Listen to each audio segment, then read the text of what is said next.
জীবনে এত কষ্ট এত যন্ত্রণা কেন আসে ফুপি? আমি কি কোনো কালে খুব অপরাধ করে ফেলাইছি? মা গো, কথায় আছে না, দুঃখের পরে সুখ আসে। আমার মনে হইতে তোর কপালে ভালো কিছু লেখা আছে। দুঃখের পরে সুখ, এই কথাটা কোনোদিন সত্য হয় না ফুপি। এটা একটা মিথ্যা প্রবাদ। আমি আমার জীবনে এত কষ্ট এত যন্ত্রণা সহ্য করতেছি, সুখ তো পাইলাম না। আমি শুধু কষ্ট আর কষ্ট নিয়ে বেঁচে আছি। তবে নিয়তির খেলা। নিয়তি শুধু আমাকেই দেখে। একটু সুখের জন্য নিজের পুরো জীবনটাকে শেষ করে দিলাম। কোনোদিন সুখের সন্ধান পাইলাম না। জানি না কোন পাপের শাস্তি আমি পাইতেছি। আর আমার জীবনে কেন এত কষ্ট যন্ত্রণা? কেন আল্লাহ, আমি যদি কোনো অপরাধ করে থাকি, তোমার যত খুশি তুমি আমারও শাস্তি দাও, কিন্তু আমার মেয়ে জান্নাতটা তুমি কোনো কষ্ট দিও না।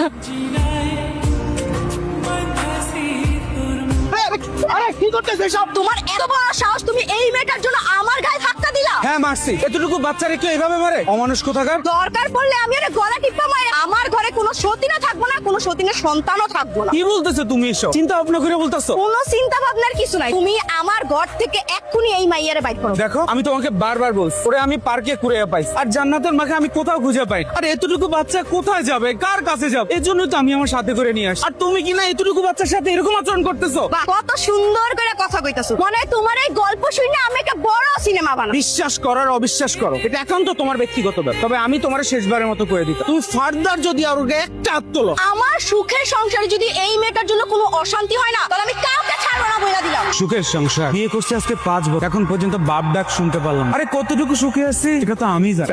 একদিন সব ঠিক হবে। ভাইজান, আমার জান্নাতের কোনো খবর পাইলা? কি হয়েছে আমার জান্নাতে? কথা বলো ভাইজান। এখনো কোনো খবর পাই নাই। আল্লাহ গো, তুমি আমার এই কোন পরীক্ষার মুখে মুখে করলো?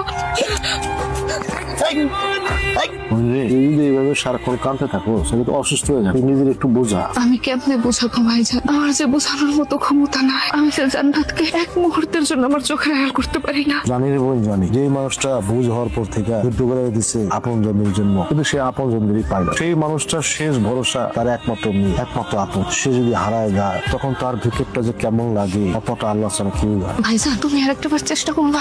দরকার হলে তুমি পুলিশের কাছে যাও। কি মনে করছো আমি কিছু বাদ রাখছি? আমি পুলিশের কাছেও গেছি না, তাদের সাথে আমার যোগাযোগ আছে, তারা চেষ্টা করতেছে। আমি আর নিতে পারতেছি না, আমি আর নিতে পারতেছি না। আমি কাকে নিয়ে স্বপ্ন দেখবো, কাকে নিয়ে বাঁচবো?